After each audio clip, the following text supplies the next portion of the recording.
All right. So we're just going to do a quick example of Bayes' theorem in Excel. So this is a data set on Premier League games. So we have a little more detail than we had in our past data set. So this is going to give us the ability to just verify Bayes' theorem empirically. All right, so we have the data here. We have a couple of things we're going to try to answer using the data. So one thing we're going to do, the first place to start often is just to turn this into a table. So here's our table. And then just to give us a little more space, I'm going to insert a couple of rows above the table. This is just going to hold the rows in place as we filter our data. So just insert maybe 3 or 4 of these. One more. And then, so I'm going to put all our learnings up at the top. Okay, so we're going to essentially just calculate the size of this data set. So let's get rows, and this will just count the number of rows in our data set, and we'll just do a bunch of counting, which is essentially all that probability theory is. So this is, let's do table 1. That's not right. Table 1. Okay, so we have 380 rows, and so this is the total count. So why don't we just put a little thing here.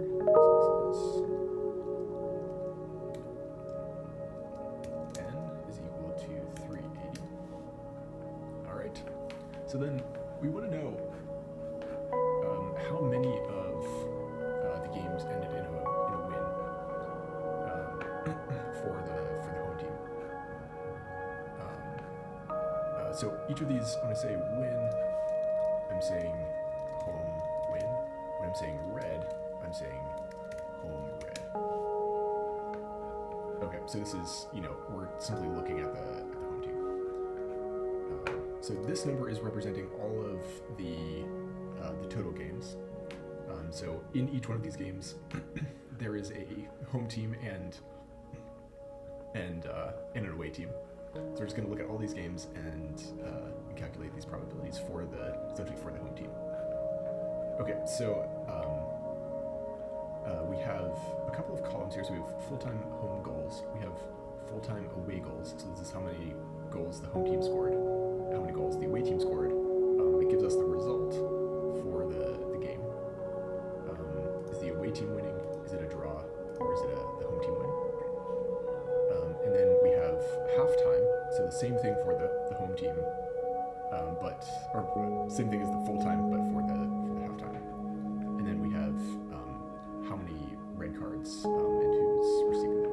So you can see there's not that many red cards. So let's calculate the probability of a red card for the home team first. All right, so the way we do this, we just set this. We could set it equal to 1, but there's a very small chance that teams will be getting more than 1. So instead of setting it equal to 1, we'll set it greater than 0. And you can see, look, there is one game where the home team got more than 1, which I've personally never seen that happen. Okay, so we have the number of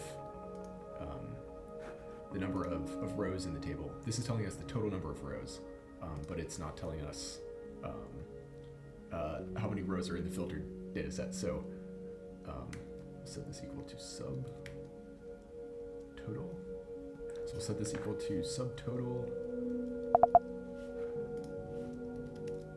and we want 103, which is just telling us that we're going to count the number of rows that are present, just like the number that contain something, and then we'll just look at column K, and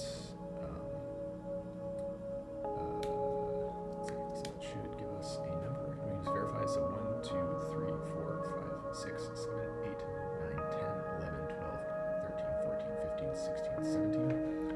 this thing is counting not just the number of rows in the table, but it's also counting the header, so we have to subtract 1. Okay, so nice. So this is the filtered count, and this is the full count. So we have 17 games where the home team got a red.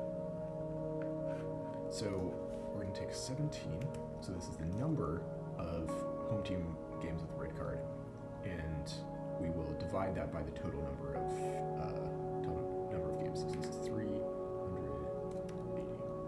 Okay, and that doesn't,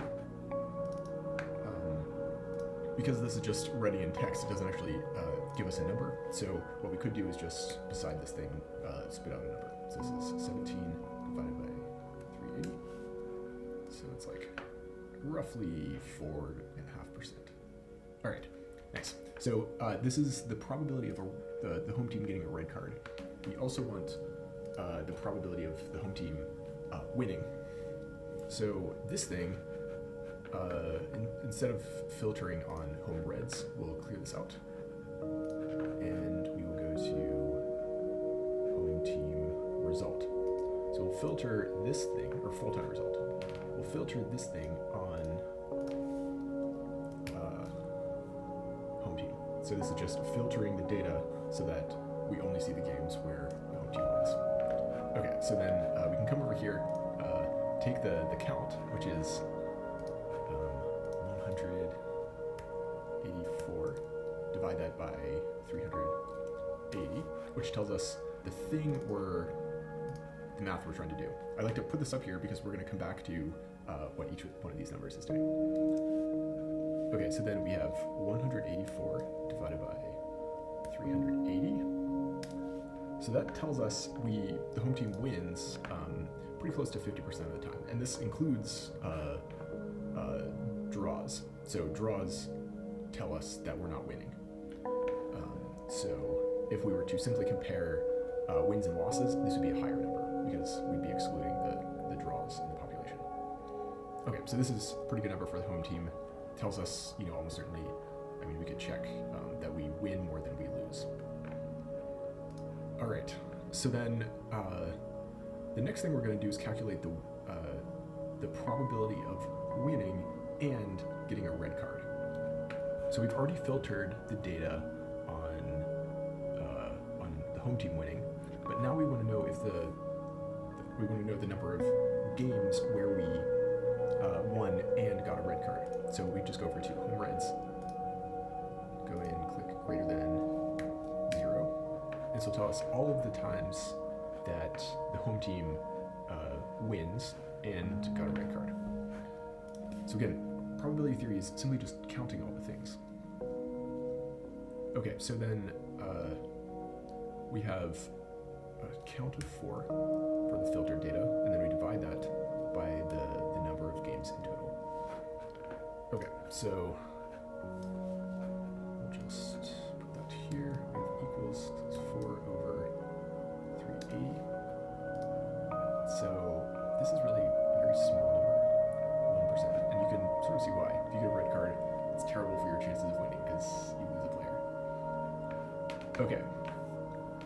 All right, so the next thing we're going to do is calculate the probability of winning conditional on getting a red card. So we already know the number of times we can get a red card, which is so we've counted that to be 17.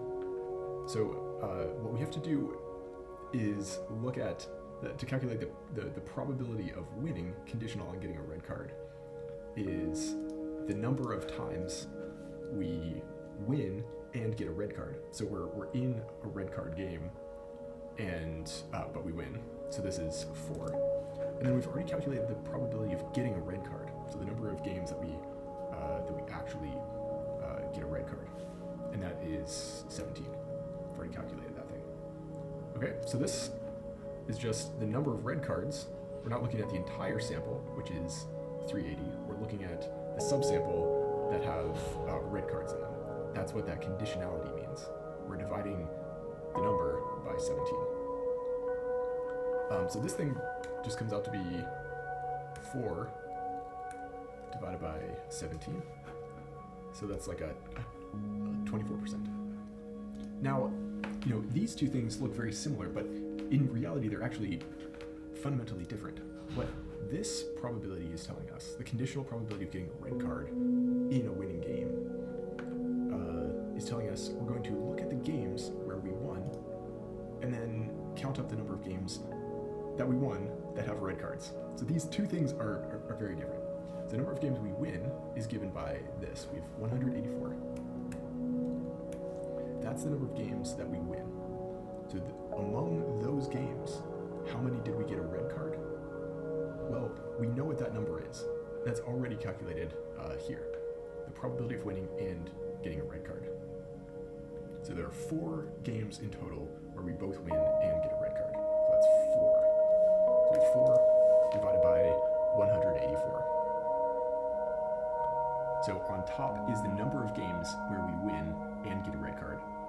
On bottom is the number of games where we win.